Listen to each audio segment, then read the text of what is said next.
이제 다 함께 묵도하심으로 7월 26일 주일 예배를 하나님께 드리겠습니다.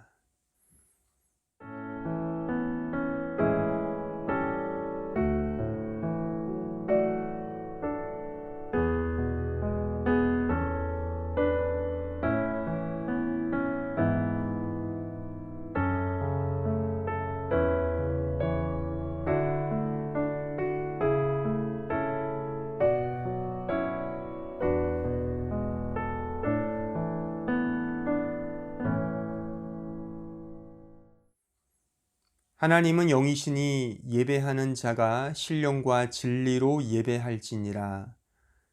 은혜로우신 아버지 하나님 감사합니다.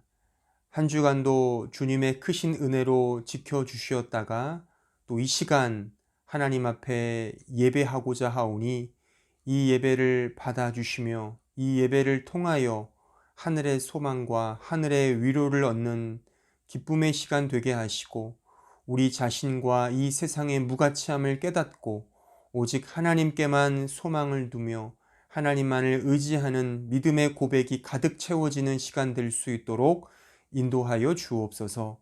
예수 그리스도의 이름으로 기도하옵나이다. 아멘. 다 함께 사도신경으로 우리의 신앙을 고백하겠습니다. 나는 전능하신 아버지 하나님 천지의 창조주를 믿습니다. 나는 그의 유일하신 아들 우리 주 예수 그리스도를 믿습니다. 그는 성령으로 잉태되어 동정녀 마리아에게서 나시고 본디오 빌라도에게 고난을 받아 십자가에 못 박혀 죽으시고 장사된 지 사흘 만에 죽은 자 가운데서 다시 살아나셨으며 하늘에 오르시어 전능하신 아버지 하나님 우편에 앉아 계시다가 거기로부터 살아있는 자와 죽은 자를 심판하러 오십니다. 나는 성령을 믿으며 거룩한 공교회와 성도의 교제와 죄를 용서받는 것과 몸의 부활과 영생을 믿습니다. 아멘. 다 함께 찬송가 75장을 찬송하시겠습니다.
사랑의 하나님, 오늘도 우리를 예배의 자리로 불러주셔서 각자의 자리에서 예배하러 주님 앞에 나아올 수 있게 해주셔서 감사합니다.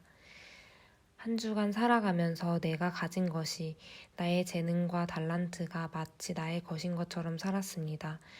나의 호흡마저도 주님이 주신 것임을 잊고 살았습니다.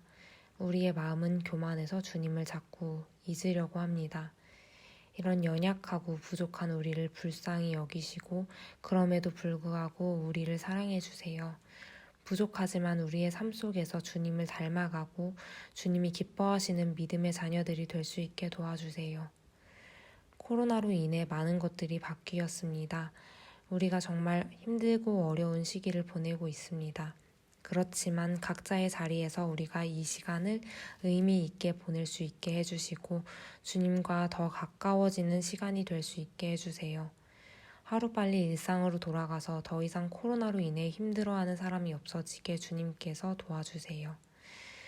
우리 가운데에도 몸과 마음이 아픈 사람이 있습니다.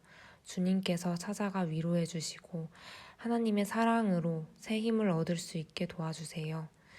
우리도 힘들어하는 지체에게 따뜻한 마음을 가지고 예수님처럼 품어줄 수 있는 사랑의 자녀들이 될 수 있게 해주세요. 매주 귀한 말씀을 전하시는 문성수 목사님과 그의 가정에 함께하여 주시고 그 가정에 평안과 사랑이 넘쳐 흐르게 하나님께서 축복해 주세요. 예배를 준비하는 보이지 않는 손길에도 주님이 함께해 주시고 은혜 내려주세요. 우리의 진실된 마음과 예배를 기쁘게 받으시는 주님 감사합니다. 예배를 마치는 시간까지 주님께서 함께해 주실 것을 믿으며 이 모든 말씀 예수님의 이름으로 기도했습니다. 아멘.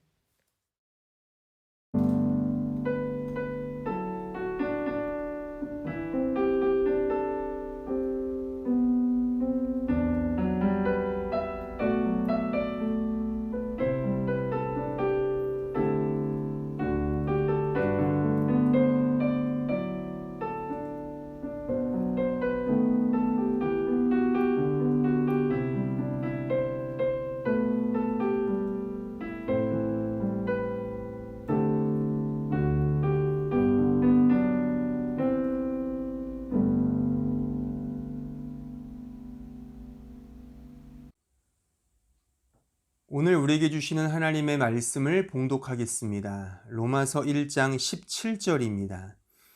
복음에는 하나님의 의가 나타나서 믿음으로 믿음에 이르게 하나니 기록된 바 오직 의인은 믿음으로 말미암아 살리라 함과 같으니라. 아멘.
로마서 강의 18번째 시간입니다.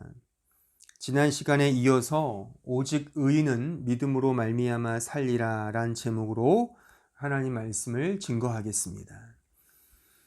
예전에 고 옥하는 목사님께서 제가 다니던 신학교에 오셔서 설교하시며 주님의 종인 목사들은 항상 세 가지 허를 조심해야 한다고 역설하셨습니다. 그 세 가지 허란 허수, 허세, 그리고 허영입니다. 이 허수는 헛된 숫자 노름을 가리킵니다. 즉 교인수, 헌금 액수, 교회 건물의 평수 등을 가리키는 것이죠. 이 목회자들은 의외로 이런 숫자에 민감합니다. 정치인이 매일 자신의 지지율을 뚫어지게 쳐다보듯이 목회자들 역시 이런 숫자에 웃고 우는 것이 현실 목회, 즉 한국 교회의 씁쓸한 현실인 것입니다. 그리고 이러한 허수는 결국 허세와 허영으로 자리매김하게 됩니다. 왜냐하면 그 숫자 노름은 곧 타락한 인간, 아담의 죄되는 본성의 가장 근원적 민낯이기 때문입니다. 인간이 노력해서 일구어낸 자신의 땀과 자랑이 그 숫자에 고스란히 녹아져 있기에 그 숫자 노름은 본질적으로 율법주의와 인본주의의 근간을 이룬다고 말할 수가 있습니다. 하나님의 은혜에 대한 빚진 자의 마음과 자세가 아닌 내가 노력해서 이 정도의 결과를 얻었다. 그러니 나는 참 대단한 존재야 라는 자기 의와 교만을 쌓는 것은 이 성경이 말하는 복음에 가장 반대되는 소위 복음의 적폐 세력임을 우리는 지금 이 로마서를 공부하면서 결코 잊어서는 안 될 것입니다. 로마서의 핵심 주제는 바로 지금 우리가 다루고 있는 로마서 1장 17절에 나타난 하나님의 의, 즉 하나님의 하나님다우신 구원 행위와 그 의를 우리에게 전가하시어 우리를 의롭다 여겨주시는 하나님의 전적인 은혜에 정초되어 있습니다. 이런 점에서 복음 안에 인간의 의와 자랑이 깃들 그 어떠한 여지도 전혀 없습니다. 우리는 단지 죄인일 뿐이고 전적으로 타락하고 그 은혜의 복음마저도 자신의 의로 둔갑시켜 그렇게 챙겨 먹으려는 그렇게 안다라는 것이 바로 아담적 본성을 가진 우리 자신인 것입니다. 하나님의 전적 은혜로서의 예수 그리스도의 의, 동시에 인간의 전적인 죄인됨, 이 두 가지 진리가 로마서 전체의 핵심 메시지이고 복음의 총화임을 우리는 계속해서 로마서를 배우면서 지금까지 또한 향후에 계속해서 더 깊이 확인하게 될 것입니다. 이런 맥락에서 오늘 설교 역시 하나님의 은혜의 복음의 그 중심에 해당되는 매우 중요한 메시지임을 여러분들은 마음에 새기시고 더 깊이 말씀을 경청해 주시길 바랍니다. 지난 시간에 우리는 하나님의 의 개념을 다시 한번 정리했고 그 의가 믿음으로 우리 신자에게 전가된다는 사실을 확인했습니다. 그러니까 하나님께서는 자신의 의를 우리에게 전가시키십니다. 우리의 의가 아니라 했습니다. 우리에게는 의가 없습니다. 우리는 죄인일 뿐입니다. 우리가 행동으로, 우리가 생각으로, 우리가 나타내는 것은 오직 죄뿐인 것입니다. 우리가 의인이 되었다는 것은 바로 하나님의 의로 말미암아 그 의가 우리에게 전가된 것입니다. 그런데 그 전가의 방식은 믿음이라 했습니다. 그리고 여기서 말하는 믿음으로서의 믿음을 저는 우리의 존재적 실존에 싸움을 걸어오시는 하나님의 인격적 개입, 이것이 곧 믿음이라 제가 지난 시간에 말씀을 드렸습니다. 다시 말해서 믿음은 세상이 탁월하다 자부하는 그 가치 속에 살고 있는 인간에게 싸움을 걸며 들어오시는 하나님의 인격적인 개입이라 했습니다. 하나님께서는 이 개입과 싸움을 통해 신자로 하여금 하나님의 하나님 되심을 발견하고 깨닫게 한다는 것입니다. 그래서 결국 신자의 믿음 생활은 고되고 힘든, 말하자면 고약한 믿음 생활이라고 저는 정의를 내렸습니다. 그리고 그 고약한 믿음의 길이 어떤 길인지에 대해서 이제 오늘 제가 좀 더 자세하게 설명드린다고 했습니다. 그런데 사실 이것은 어떤 의미에서 당연한 결과라고 말씀드릴 수가 있습니다. 왜냐하면 신자의 신앙생활은 죄인인 인간에게 찾아오시는 하나님의 인격적 개입이기 때문에 고되고 고약한 믿음 생활은 당연하다라고 말할 수가 있는 것이죠. 그러니까 그 개입, 하나님의 개입은 영적 싸움인 것입니다. 하나님은 우리를 고치십니다. 바꾸십니다. 완전 개조하십니다. 그러니 그런 삶의 여정이 핑크빛 행복으로 점철될 수가 있겠습니까? 그렇지 않죠. 그래서 이 믿음 생활은 고되고 고약한 영적 싸움의 길인 것입니다. 혹독하고 처참하며 그래서 고약한 믿음의 여정이라는 것이죠. 다이어트를 해보신 분들은 아실 겁니다. 그 다이어트가 쉽습니까? 결코 만만치가 않죠. 그럼 성형수술은 어떻습니까? 그건 역시 쉽지 않습니다. 의사에게 맡긴다고 그냥 나는 가만히 있냐? 그건 아니죠. 매우 위험천만한 일임에 틀림없고 자칫하면 죽을 수도 있습니다. 이 펑퍼짐한 배때기를 울퉁불퉁 왕자로 새겨 넣는 일은 정말 힘든 것입니다.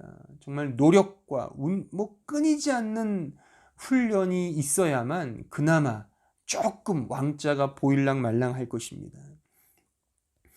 예전에 제가 대학 다닐 때 한창 그 NBA 농구를 보며 그것을 따라하던 그런 시절이 있었습니다. 이른바 마지막 승부의 그런 대학 시절을 보낸 저로서는 그 NBA 농구가 거의 영웅이었습니다. 그때 좀 농구 좀 한다는 친구들이 가장 따라하고 싶어 해서 가장 안달했던 그 최고의 기술이 있었습니다. 그것은 그 마이클 조던이 했던 그 페이드 어웨이 슛이었습니다. 약간 뒤로 이렇게 넘어질랑 말랑 하면서 쏘는 그 슛. 그것이 거의 모든 농구 친구들의 거의 따라하기였습니다. 물론 슬램덩크도 있었지만 그것은 일단은 키도 안 되고 점프력도 현실성이 없기 때문에 거의 포기하다시피 하고 가장 만만하다는, 가장 멋있으면서도 할 만한 것이 이 페이드 어웨이 슛이었던 것이죠. 근데 그것이 쉽습니까? 아마 농구를 해보신 분들은 아실 겁니다. 결코 쉽지 않다는 것을 아실 겁니다. 피나는 훈련과 노력을 해야만 좀 비스무리하게 따라할 수 있을 정도였던 것이죠. 그러니까 제가 지금 언급한 이런 것들은 결코 쉬운 일이 아닙니다. 끊임없는 노력과 수고와 연단과 훈련을 통해서 그렇게 되어지는 것입니다. 이렇게 보자면 신자가 가야 할 믿음의 길이 쉽다고 생각하는 것만큼 어리석고 무지한 것은 아마 없을 것입니다. 물론 오해하지 마십시오. 신자가 노력하고 수고해서 가야 하는 길이기 때문에 힘들고 쉽지 않은 그런 길이라는 뜻이 아닙니다. 신자의 믿음 생활은 신자가 결코 노력해서 얻을 수 있는 것도 아니고 수고해서 달성하는 차원도 아닙니다. 여기서 어렵다고 하는 것은 신자 자신은 여전히 세상적 가치를 추구하기 때문에 이 죽을 육신에 매여 죄된 본성을 날마다 덧뿌리며 살기에 고난의 길을 걸어간다는 의미인 것입니다. 그런 죄인에게 하나님께서 개입하시고 간섭하시어 싸우는 그 싸움을 걸고 계시는데, 그런 가운데 인간이 편안하게 행복하게 아주 해피하게 그 어떠한 고난과 고통 없이, 그런 고약한 믿음의 여정 없이 신앙생활을 할 수 있다. 이건 말이 안 되는 것입니다. 고통이 수반되고 그래서 고난의 행군을 걸어가는 것이며, 그런 고약한 믿음의 여정이 신자가 가야 하는 믿음의 길인 것입니다. 이 사실을 이렇게 한번 설명해 보겠습니다. 즉, 믿음과는 전혀 관계없고 믿음의 성향과 경향성이 전무한 인간에게 하나님은 믿음을 주시고 그 믿음 안에서 살게 하십니다. 이것이 오늘 본문 17절 중간의 말씀이지 않습니까? 믿음으로 믿음에 이르게 하나니가 그거죠. 그렇죠? 그러니까 제가 여러 차례 언급해 드렸지만 이것은 ekpisteos eis pistin입니다. 그러니까 믿음으로부터 믿음 안으로 이르러 간다는 것이죠. 믿음으로부터 믿음 안으로 말이죠. 그러니까 복음에는 하나님의 의가 나타나서 믿음으로부터 믿음 안으로 이르러 간다. 바로 그 말씀이라는 것이죠. 그러니까 이 말씀을 종합해 보면 모든 것을 다 하나님이 하신다는 것입니다.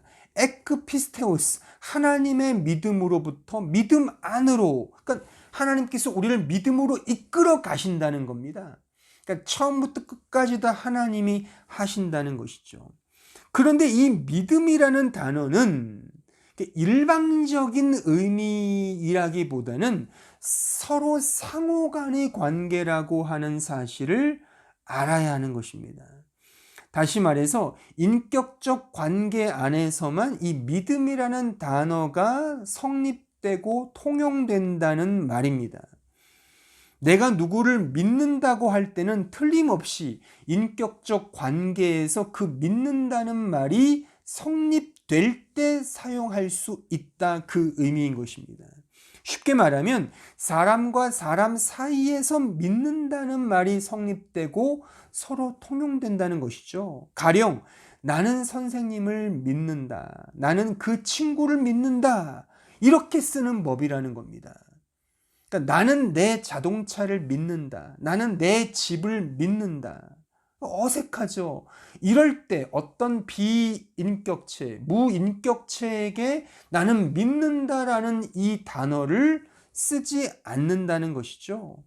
물론 그 무인격체를 인격화해서 좀 자신의 믿음의 표현을 더 강화시키려는 목적으로 그런 워딩을 쓸 수는 있지만, 일반적으로 보편적으로 믿는다는 것은 인격 상호 간의 관계 속에서 나는 너를 믿는다, 믿음을 갖는다라고 그렇게 이 표현을 그렇게 쓴다는 것입니다. 그러니까 성경에서 말하는 믿음은 절대적입니다. 즉 하나님과 인간 간의 인격적 관계 속에서 이 믿음이 믿음되는 것입니다. 신자가 성경의 진리를 믿는다고 할 때도 그 진리는 우리에게 오시고 우리에게 찾아오시며 우리의 주인 되신 하나님 아버지, 우리 주 예수 그리스도를 믿는다 할 때 쓰는 것이지, 그런 의미에서 진리를 믿는다는 것이지 그냥 어떤 무인격적 진리를 경전식으로 믿고 따른다, 그것은 우리 기독교의, 우리 성경의 가르침에 없습니다. 로마서 2장 28절로 29절에 보시면 무릇 표면적 유대인이 아니요 표면적 육신의 할례가 아니니라. 오직 이면적 유대인이며 할례는 마음에 할지니 영에 있고 율법 조문에 있지 아니한 것이라. 그 칭찬이 사람에게서가 아니요 다만 하나님에게서니라. 지금 읽은 이 말씀은 결국 표면적 유대인이 아니라 영에 의해, 즉 하나님에 의해 살아난 유대인이 진정한 유대인이다라는 그런 의미입니다. 그러니까 유대인은 하나님의 백성을 가리키는 표현입니다. 그런데 당시의 유대인들은 유대인됨을 어떤 혈통적, 육체적 관계로만 제한시켰습니다. 그러나 성경은 그것은 결코 그렇지 않다라고 진단하면서 하나님과의 인격적 관계 속에서의 하나님 백성됨, 그것을 강조하고 있다는 것이죠. 그러니까 참된 유대인, 참된 하나님의 백성은 하나님의 영으로 말미암아 그와 관계된 자를 가리킨다, 그 의미인 것입니다. 하나님과 관계된 자가 진정한 유대인이고 하나님의 참된 백성이라는 뜻입니다. 그러므로 믿음은 하나님과의 인격적 관계에 근거합니다. 그 관계가 없는, 그 인격적 관계가 없는 믿음은 이런 의미에서 믿음이 아닌 것입니다. 그리고 이 믿음의 관계는 상호 조화의 관계인 것이죠. 서로 간의 믿음의 관계인 것입니다. 한쪽만 믿는 것이 아니라 상호 간에 한쪽이 믿고 그 다른 쪽도 거기에 화답하여 믿음으로 반응하는, 이것이 완전한 의미에서의 믿음이고 믿음의 관계라고 그렇게 말하는 것입니다. 물론 이 상호 간의 믿음의 시간차는 있을 수 있을 것입니다. 그러나 믿음의 완성이라는 측면에서 보자면 서로가 믿고 믿는 관계야말로 진정한, 성경이 말하는 완전한 믿음의 관계라고 말할 수가 있습니다. 하나님의 믿음은 완전한 믿음입니다. 그리고 그 믿음은 당신의 백성을 향한 완전한 믿음으로 결과 맺습니다. 이것을 우리는 불강력적 은혜라고도 부를 수 있을 것입니다. 즉, 하나님의 믿음의 은혜는 우리 죄인들을 참된 믿음의 백성이 되도록 역사하시는 그런 능력을 내포하고 있습니다. 하나님의 능력, 그 믿음의 능력이 이것을 가능케 한다는 것이죠. 하나님의 완전한 믿음이 이제 우리로 하여금 진정한 믿음의 고백으로 그렇게 화하도록 만들어 가신다는 것이죠. 그런 능력이 하나님에게 있다는 것입니다. 예레미야 31장 31절에 가보시죠. 여호와의 말씀이니라. 보라, 날이 이르리니 내가 이스라엘 집과 유다 집에 새 언약을 맺으리라. 이 언약은 내가 그들의 조상들과 손을 잡고 애굽 땅에서 인도하여 내던 날에 맺은 것과 같지 아니할 것은 내가 그들의 남편이 되었어도 그들이 내 언약을 깨뜨렸음이라. 여호와의 말씀이니라. 그러나 그날 후에 내가 이스라엘 집과 맺을 언약은 이러하니 곧 내가 그의 법을 그들의 속에 두며 그들의 마음에 기록하여 나는 그들의 하나님이 되고 그들은 내 백성이 될 것이라. 여호와의 말씀이니라. 하나님으로부터 시작된 믿음은 이제 신자에게 믿도록 역사하시는 능력으로 나타난다는 그런 말씀입니다.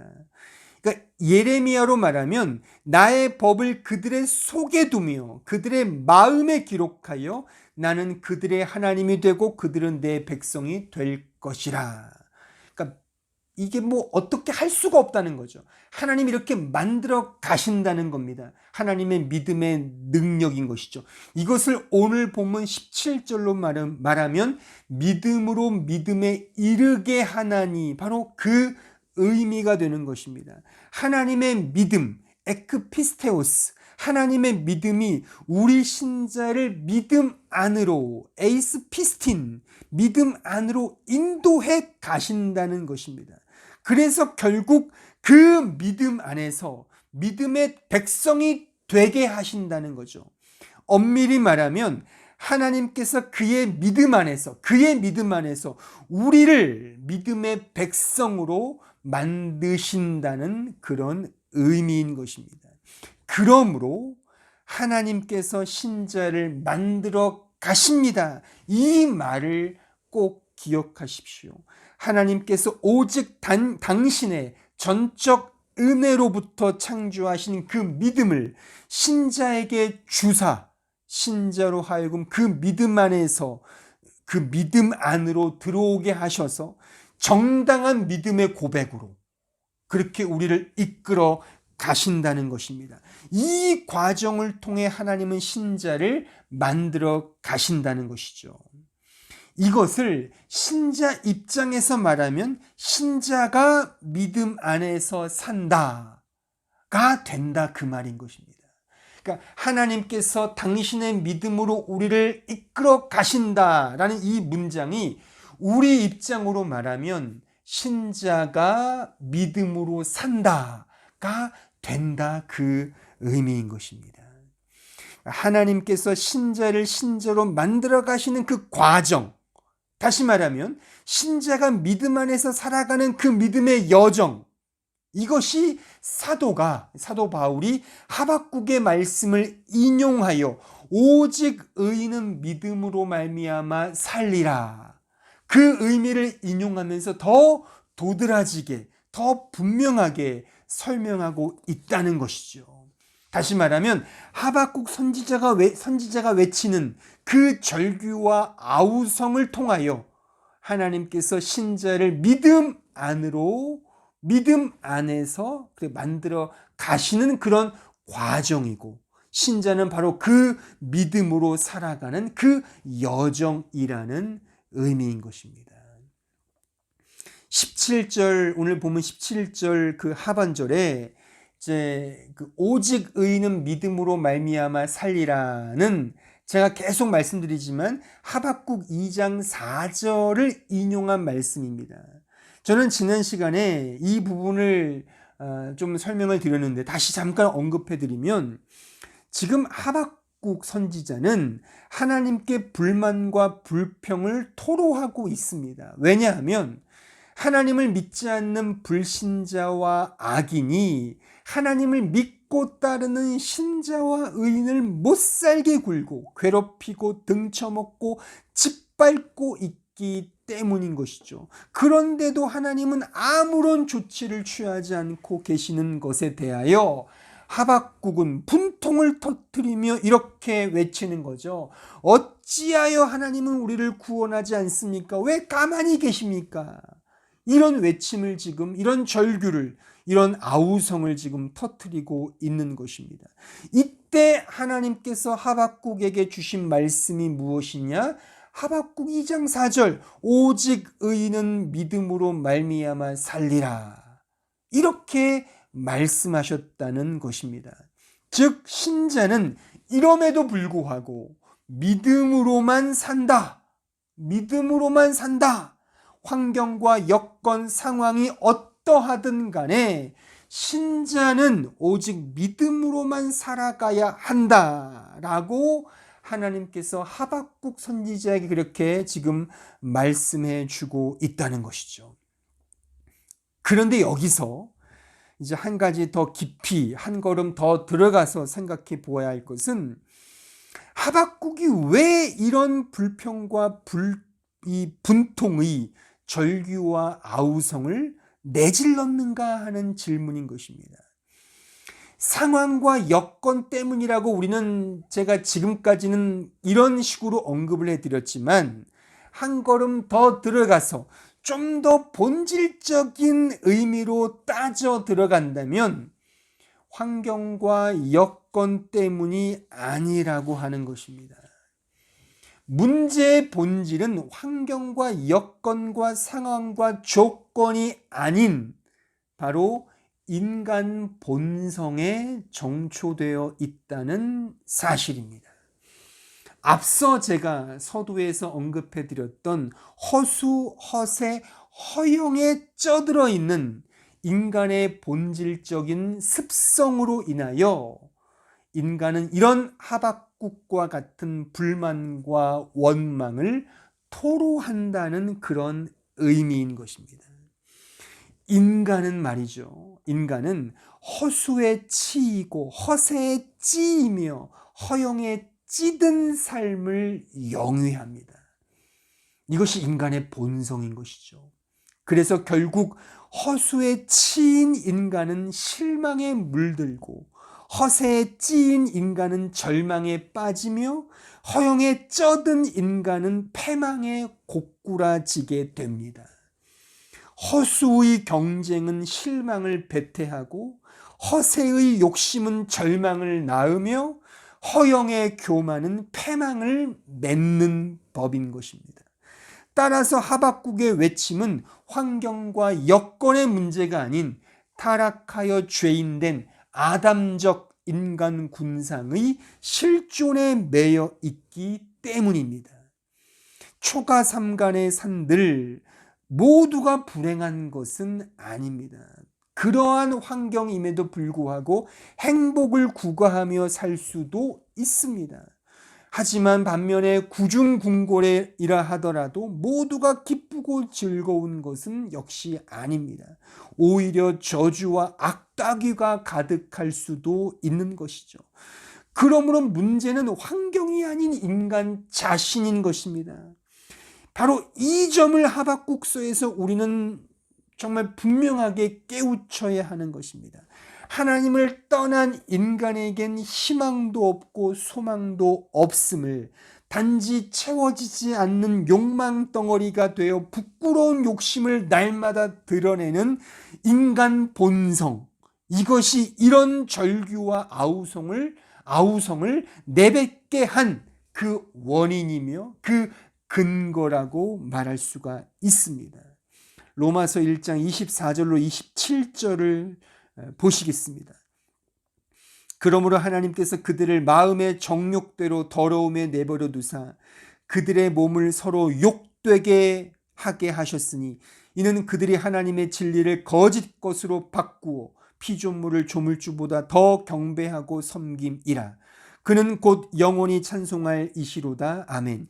이 때문에 하나님께서 그들을 부끄러운 욕심에 내버려 두셨으니 곧 그들의 여자들도 순리대로 쓸 것을 바꾸어 영리로 쓰며 그와 같이 남자들도 순리대로 여자 쓰기를 버리고 서로 향하여 음욕이 부릴 듯하며 남자가 남자와 더불어 부끄러운 일을 행하여 그들의 그릇됨이 상당한 보응을 그들 자신이 받았느니라. 보십시오. 인간은 이렇듯 부끄러운 욕심을 결코 버리지 않습니다. 부끄러운 일을 서슴지 않고 행합니다. 이런 존재이기에 하박국서에서 말씀하신 것과 같이 하박국의 이 아우성, 결국 욕심의 아우성인 것이죠. 인간에게 하나님은 결코 눈에 들어오지 않는 어떤 존재에 불과한 것이죠. 언제나 인간의 욕망, 욕심의 아우성 속에 이런 절규와 외침을 내뱉은 것입니다. 심지어 신자라 하더라도 하나님의 의는 오히려 자기 의의 대체물에 불과하게 되는 것이죠. 말은 하나님의 의, 하나님의 복음이라고 떠벌리지만 실상은 자기 의를 위한 하나의 가면에 불과한 것입니다. 그러니까 모든 것이 다 인간의 죄된 욕망과 욕심 때문에 비롯되었다고 말할 수가 있는 것입니다.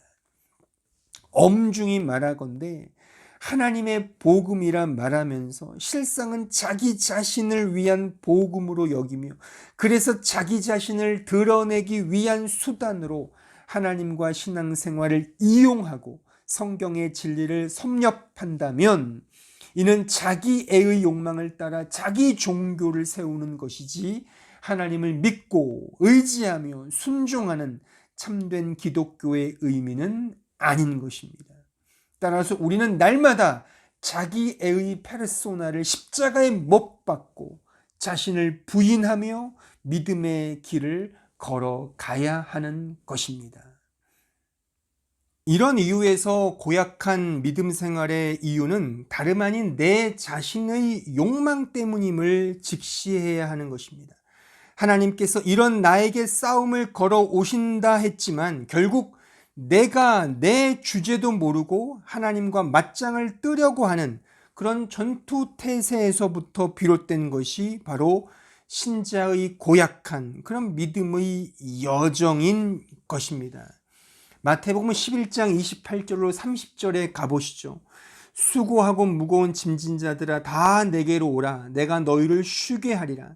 나는 마음이 온유하고 겸손하니 나의 멍에를 메고 내게 배우라. 그리하면 너희 마음이 쉼을 얻으리니 이는 내 멍에는 쉽고 내 짐은 가벼움이라 하시니라. 그러니까 도리어 주님은 우리에게 수고하고 무거운 짐을 자신 앞에, 주님 앞에 와서 내려놓으라고 말씀하고 계십니다. 이사야 55장 1절에 가보시죠. 오호라 너희 모든 목마른 자들아 물로 나아오라. 돈 없는 자도 오라. 너희는 와서 사 먹되 돈 없이 값 없이 와서 포도주와 젖을 사라. 또한 이사야 55장 3절에 가보시죠. 너희는 귀를 기울이고 내게로 나와 들으라. 그리하면 너희의 영혼이 살리라. 내가 너희를 위하여 영원한 언약을 맺으리니 곧 다윗에게 허락한 확실한 은혜이니라. 보십시오. 하나님은 모든 목마른 자들아 이 물로 나오라라고 권하십니다. 내게로 와서 이 은혜의 언약의 기쁨에 참여하고 이 기쁨을, 이 즐거움을 누리라고 말씀하십니다. 하나님께서 일부러 우리를 골탕 먹이시기 위해서 그런 십자가의 길, 고난의 행군, 고약한 믿음의 여정을 내어놓으신 것이 아닙니다. 문제는 우리 자신인 것입니다. 우리의 죄된 본성으로 인해 우리가 이 환경과 여건을 정상적으로 이해하거나 받아들이지 못한 탓입니다. 그래서 언제나 불평과 불만으로 창조주 하나님을 모욕하고 힐난한 것입니다. 내가 고약해서 고약한 믿음 생활을 걸어가는 것입니다. 하나님이 나를 그런 길로 몰고 가신다고 생각하지 마십시오. 오히려 그런 죄악된 길에서 이끌어내시고 있음을 기억해야 하는 것입니다. 하나님이 무섭고 피해야 할 존재가 아닌 도리어 내가 무섭고 더러운 죄인이라고 하는 사실을 우리는 꼭 기억해야 하는 것입니다. 예컨대 이 사탕과 초콜릿만을 즐겨 먹는 자에게 치과 의사는 무서운 존재임에 틀림없습니다. 왜냐하면 치과에 갈 때마다 언제나 드릴과 망치와 막 정말 여러 가지 기구로 우리 이빨을 마구 헤집고 부수고 때리기 때문일 것입니다. 그래서 그런 병원에 가는 사람들은 언제나 그런 의사가 무섭고 정의 없는 자라고 원망하고 불평하곤 하는 것이죠. 그러나 실상은 어떠합니까? 치과 의사가 무섭고 정의 없는 것이 아니죠. 오히려 사탕과 초콜릿만을 먹는 자기 자신이 무섭고 정의 없는 자인 것입니다. 자신에게 일말의 정이 있다면 어떻게 허구한 날 사탕과 초콜릿만을 먹을 수 있겠습니까? 자신에게 무서운 존재가 아니라면 어떻게 그런 무책임한 식습관을 가질 수 있겠습니까? 따라서 인간이 당하는 모든 고난과 고통은 다름 아닌 인간 자신이 버려놓은 결과임을, 즉 인간 자신의 죄와 타락의 본성으로 인해 주어진 것임을 우리는 꼭 명념해야 하는 것입니다. 그러나 성경은 매우 역설적이게도 이러한 자에게 오히려 복이 있다고 또한 증거하고 있다는 것이죠. 자신의 정체가 더럽고 완악한 죄인임을 깨닫는 자에게 오히려 참된 소망과 영광이 있음을 성경은 가르치고 있다는 사실입니다. 왜냐하면 그러한 가운데 오직 하나님만이 온전히 드러나기 때문입니다. 자신이 당면하고 있는 처지와 환경을 통해 궁극적으로 자신의 죄된 존재를 발견하고 직면하게 될 때 비로소 하나님의 은혜의 복음을 경험하게 되는 것입니다. 이것이 믿음 안에서 사는 삶인 것입니다. 성경은 이 삶을 믿음 안에서의 삶이라고 부르는 이유가 바로 여기에 있는 것입니다. 갈라디아서 2장 20절에 가보시죠. 내가 그리스도와 함께 십자가에 못 박혔나니 그런즉 이제는 내가 사는 것이 아니요 오직 내 안에 그리스도께서 사시는 것이라. 이제 내가 육체 가운데 사는 것은 나를 사랑하사 나를 위하여 자기 자신을 버리신 하나님의 아들을 믿는 믿음 안에서 사는 것이라. 하나님의 아들 예수 그리스도를 믿는 믿음의 삶이 지금 무엇이라고 이 구절에서 증거하고 있습니까? 곧 내가 사는 것이 아니요 오직 내 안에 그리스도께서 사시는 그 삶, 이것이 믿음의 삶이랍니다. 그리고 그리스도께서 사시는 그 믿음의 삶은 뭐라고요? 내가 그리스도와 함께 십자가에 못 박혀 죽는 것, 그것이 그리스도께서 사시는 삶이랍니다. 물론 이것은 하나님께서 당신이 세우신, 하나님이 세우신 구원 경륜 속에서 이미 확정되고 완성되었습니다. 그리스도 예수 안에서 우리의 믿음의 구원은 이미 완전히 완성된 것입니다. 그런데 그 신자는 그 구원의 완성을 어떻게 실제적으로 경험하게 되는 것입니까? 어떻게 이 하나님이 이루신 구원을 내 안에 확인하고 경험하게 되는 것입니까? 바로 그 확인과 경험은 신자가 실존적으로 죽음을 경험하게 될 때, 여기서 말하는 죽음은 영적인 죽음을 의미하겠죠. 내가 정말 하나님 앞에 죽은 자구나, 아담이 선악과를 먹은 이후에 인간은 다 죽었구나, 이것을 실질적으로 경험하게 될 때 바로 나는 죄인 중에 괴수구나, 자기 절망과 자기 포기를 하게 될 때 진정으로 이 구원의 은혜가 내 은혜로, 내 경험으로 이렇게 화하게 된다는 그런 말씀인 것입니다. 그 신자는 자신의 무가치함을 발견하게 되는 과정을 통해서 자신의 죄인됨과 영적 죽음을 실질적으로 경험하게 되는 것이고, 이러한 실질적인 경험을 통하여 하나님의 구원의 의를 구체적으로 자신의 경험 속에, 인생 속에 체험하게 되는 것입니다. 이것을 주님은 마태복음에서 산상설교에서 이렇게 말씀하고 있는 것이죠. 마태복음 5장 3절로 4절에 가보시면 심령이 가난한 자는 복이 있나니 천국이 그들의 것이며 애통하는 자는 복이 있나니 그들이 위로를 받을 것이며, 영적 가난함, 바로 그것인 것입니다. 심령이 가난하고 애통하는 자는 바로 영적으로 자기 자신의 절망과 자기 포기와 자신의 무가치함을 깨달은 자만이 심령이 가난한 자이고 애통해야 하는 자인 것입니다. 주님은 이런 자를 복되다 하시는 것입니다. 이런 경험이 말하자면 하박국서에서 드러나고 있는 하박국의 절규이며 그의 아우성인 것입니다. 하나님은 신자를 이런 믿음의 길로 몰고 가십니다. 신자는 그 믿음 안에서 이 고백, 하나님만을 절대적으로 의지하고 바라보는 믿음으로 살게 되는 것입니다. 하박국 3장 2절에 가보시죠. 여호와여, 내가 주께 대한 소문을 듣고 놀랐나이다. 여호와여, 주는 주의 일을 이 수년 내에 부응하게 하옵소서. 이 수년 내에 나타내시옵소서. 진노 중에라도 긍휼을 잊지 마옵소서. 절규와 아우성 뒤에 하박국은 이제 비로소 하나님께만 기도하게 됩니다.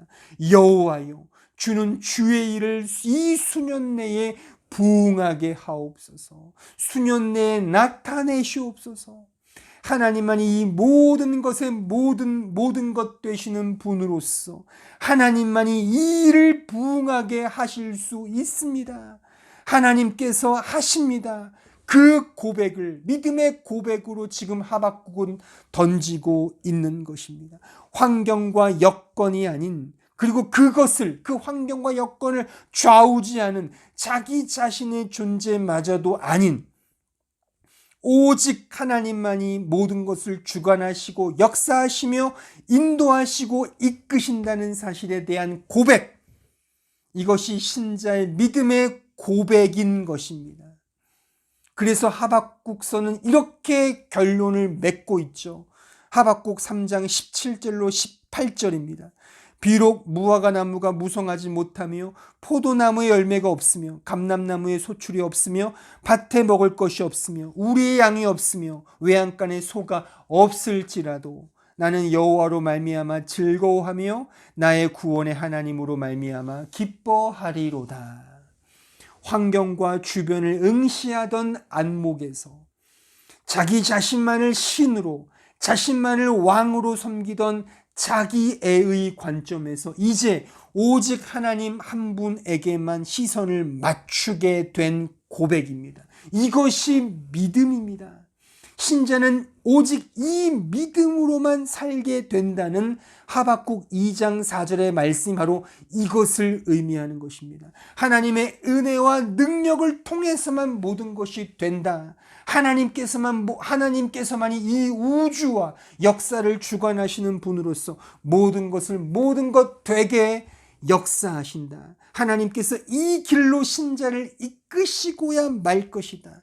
신자는 하나님의 인도하심을 통해 이 길을 믿음으로 걷게. 이 믿음은 자신의 믿음이 아니죠.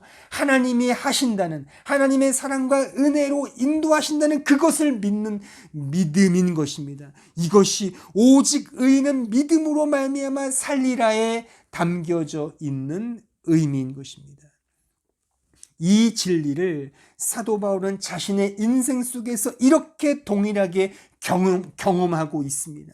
즉 교만하고 완고하며 자기 의만을 내세우던 그가 오직 믿음으로 하나님만을 바라볼 수 있었던 것은 전적인 하나님의 은혜로우신 개입과 그 사랑의 간섭하심의 결과이고, 이걸 통해 그는 하나님의 은혜의 복음 안으로, 그래서 자기 자신은 무익한 종이며 오히려 하나님의 거치는 자이며 죄인 중에 괴수이며 오직 하나님의 하나님 되신 모든 것이 은혜로 통한다는 이 놀라운 은혜의 복음을 이 사도 바울은 경험하게 된 것입니다.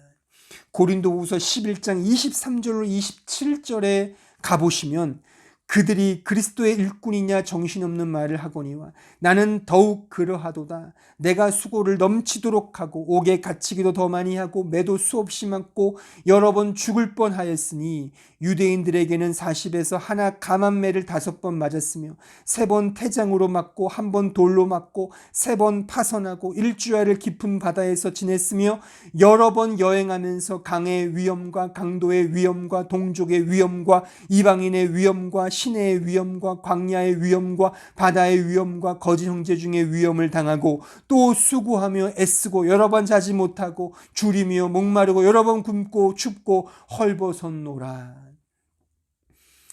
솔직히 말해보자고요. 이러한 고통 속에 바울은 어떤 아우성을 쳤을까요? 아마 분명하건대 하박국과 같은 아우성을 쳤지 않았을까요? 이게 웬일입니까? 이게 무슨 일입니까? 복음을 전하는 이 놀랍고 영광된 사역에 이런 고난이라뇨? 라고 아마도 절규하며 아우성을 쳤을 것입니다. 하지만 그는 결국 은혜의 복음을 경험한 거죠. 아니구나. 이 고난은 결국 나로 비롯된 거구나. 하나님은 나를 은혜로 인도하시는구나. 이 과정을 통해 이 고백을 하게 하시는구나. 그 고백이 무엇입니까? 잠시 뒤에 나오는 고린도후서 11장 30절. 내가 부득불을 자랑할진대 나의 약한 것을 자랑하리라. 이런 것들이 약한 거라는 거죠. 이런 고통을 겪을 수밖에 없는 나의 실존적 상황, 나의 죄된 실존, 이 죄된 본질, 나의 실체적 이 존재, 이것을 그가 경험하면서 나는 약한 자이며 나는 죄인 중에 괴수다. 이것밖에 자랑할 것이 없다는 거죠. 그러면서 이렇게 결론적으로 고백합니다. 고린도후서 12장 9절로 10절. 나에게 이르시기를 내 은혜가 내게 족하도다. 이는 내 능력이 약한 데서 온전하여 짐이니라 하신지라. 그러므로 도리어 크게 기뻐함으로 나의 여러 약한 것들에 대하여 자랑하리니 이는 그리스도의 능력이 내게 머물게 하려 함이라. 그리스도의 능력이 내게 머물게 하려 함이라. 그러므로 내가 그리스도를 위하여 약한 것들과 능력과 궁핍과 박해와 곤고를 기뻐하노니 이는 내가 약한 그때에 강함이라. 이 말씀이 아까 읽었던 하박국 3장과 무엇이 다릅니까? 같은 맥락의 말씀인 것입니다. 외양간에 소가 없고 정말 아무것도 가진 것이 없다 하더라도 여호와로 말미암아 즐거워하노라. 그것과 지금 이 고백, 내가 능력과 박해와 여러 가지 고난을 겪지만 도리어 기뻐한다. 그리고 이 약함 중에 도리어 나는 하나님의 강함을 감사하고 노래한다. 바로 이 고백인 것입니다. 자신의 약함 중에 하나님의 능력을 경험하고 자신의 죄인됨 속에 하나님의 은혜의 긍휼을 깨닫게 된 것입니다. 이것이 신자가 믿음 안에서 사는 삶의 전형인 것입니다. 오늘 설교의 결론입니다. 신자가 믿음으로 산다는 것은 하나님께서 신자인 나를 영원한 사랑과 은혜로 이끄신다는 사실을 의미합니다. 그러므로 믿음으로 산다는 것은 인간적 내 믿음이 아닙니다. 내가 막 참고 견디는 그것을 1차적으로 말하는 것이 아닙니다. 이 믿음으로는, 그러니까 믿음으로 믿음에 이르는, 그러니까 믿음으로부터 믿음 안으로 간다는, 믿음 안에서 산다는 것은 내 믿음이 아니라 오직 하나님의 영원한 은혜와 사랑의 개입을 의미하는 것입니다.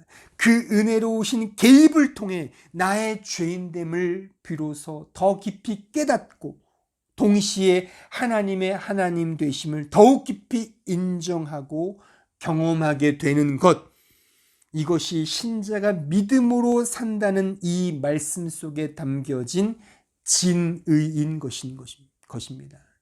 아무쪼록 이 믿음의 진리를 통하여 한 주간 살아가실 때 하나님의 크신 은혜의 개입이 우리를 어떻게 믿음의 길로 인도하실지 기대하며 믿음으로 살아내는 우리 모두가 되시기를 진심으로 바랍니다. 다 함께 기도하겠습니다. 오늘 말씀을 생각하시면서 이 하나님의 믿음 안에서 살게 하심으로 나의 죄인됨을 직면케 하시고 나의 죄인됨과 연약함을 보게 하셔서 나의 실존을 맞닥뜨리게 하시사 이제 온전히 하나님만을 바라보며 하나님만을 의지하게 만드시는 그 은혜로우시고 사랑스러운 그 하나님의 개입과 간섭하심, 그것이 신자의 믿음 안에서의 삶이라 했습니다. 우리 삶 속에 찾아오셔서 간섭하시는 그 하나님의 일하심을 기대하며 그 어떠한 어려움 속에서도 하나님의 하나님 되심을 더 인정하며 나 자신을 내려놓고 부인하며 더 믿음의 길을 쌓아 나아가는 그런 참된 신자가 되게 해달라고 다 같이 함께 합심하여 통성으로 기도하겠습니다. 은혜로우시고 자비하신 주님, 저희들을 불쌍히 여겨주시고 이 믿음 안에서 더 믿음으로 나아가는 하나님의 그 믿음의 역사를 마음에 품고 기도하며 기대하며 더 믿음의 삶으로 반응하는 믿음의 종들 될 수 있도록 역사해 주시고 인도하여 주옵소서. 저희들을 불쌍히 여겨주시고 하나님의 은혜되는 이 놀라운 사역에 우리가 더욱더 믿음으로 반응하고 믿음으로 나아가는 주 백성들 될 수 있도록 축복해 주시고 역사하여 주옵소서. 이제 다 함께 찬송가 291장 다 함께 찬송하시겠습니다.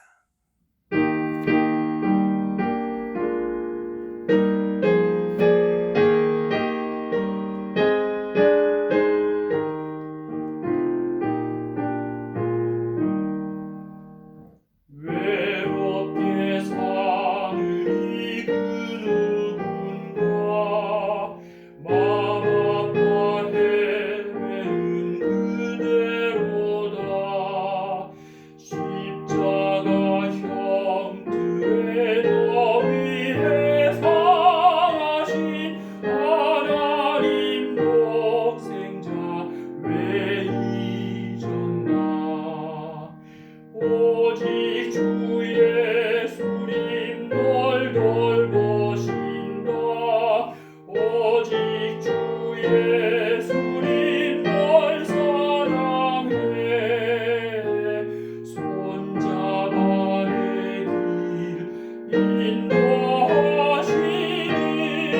사랑의 주 예수 오 하나님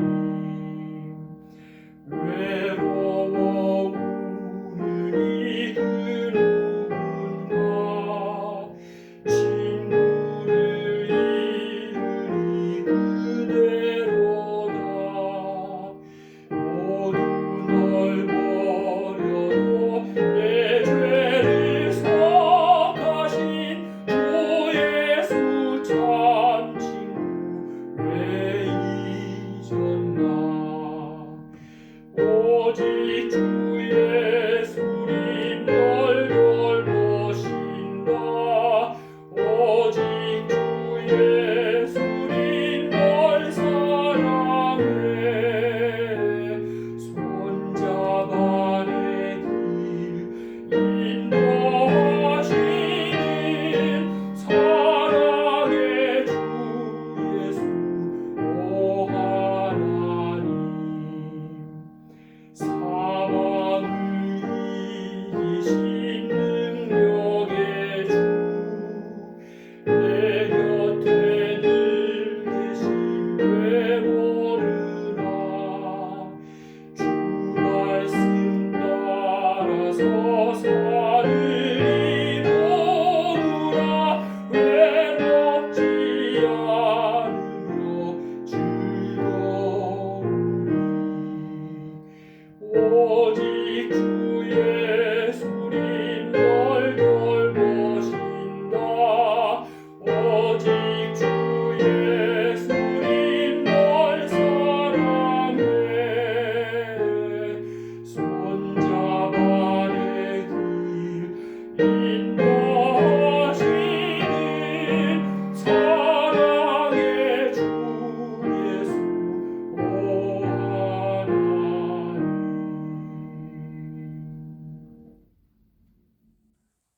다 함께 기도하겠습니다. 우리 구주 예수 그리스도의 은혜와 하나님 아버지의 그 크신 사랑과 성령 하나님의 교통하심이 믿음으로 믿음에 이르게 하시는 하나님의 은혜로우신 개입과 간섭하심을 따라 믿음으로 살기로 소원하는 주의 백성들 위에 이제로부터 영원토록 함께 있을지어다. 아멘.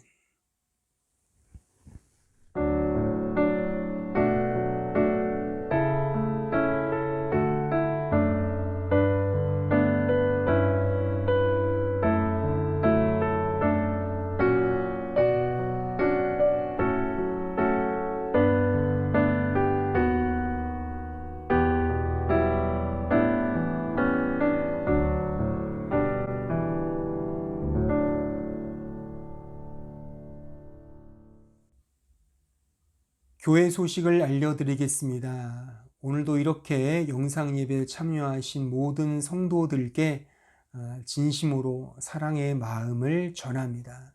우리 모든 성도들 각 가정과 개인마다 주님이 주시는 진정한 위로와 기쁨과 그 즐거움이 가득 넘치는 그런 삶이 되기를 진심으로 기도하고 또한 소원합니다. 이렇게 현장 예배가 장기화가 되고 있는데 제가 담임 목사로서 분명히 말씀을 드리겠습니다. 분명히 끝은 있습니다. 그 끝이 이제 보입니다. 조금만 더 인내와 또한 기도함으로 잘 견뎌 주시고 기다려 주시기를 당부를 드리겠습니다. 그리고 한 가지 교인 동정을 알려드리겠습니다. 우리 1년 동안 함께 신앙생활을 해 오셨던 우리 김도회, 이정은 우리 귀한 가정이 이번 주일을 끝으로 이제 한국으로 돌아가게 되었습니다. 아무쪼록 모든 가시는 그 과정이 순탄하기를 바라겠고요. 또한 한국에 가셔서도 더 하나님의 은혜의 복음 안에서 인본주의가 아닌 하나님 중심 안에서 또 믿음 생활 잘 영위해 나가시기를 이 자리를 빌어서 또한 이렇게 말씀을 드리고 싶습니다. 또한 귀한 자녀 우리 민주 현주 또 주일학교에서도 아주 예쁘게 신앙생활을 잘 했는데 부디 건강하게 잘 자라서 또 믿음의 귀한 일꾼으로 성장하기를 또 그렇게 기도하겠습니다. 아무쪼록 2년이 되면 다시 만나기를 고대하겠고요. 또 주의 은혜가 가득한 귀한 가정이 되기를 진심으로 바랍니다. 다음 주일 회중기도 순서 보시고 또한 잘 준비해 주시기를 바랍니다. 한 주간도 우리 모든 성도들 주님이 주시는 은혜와 또한 주님이 공급해 주시는 그 힘으로 넉넉히 승리하시는 우리 모든 성도들 되기를 바라고 건강히 잘 지내시다 다음 주일 또 뵙도록 하겠습니다. 감사합니다.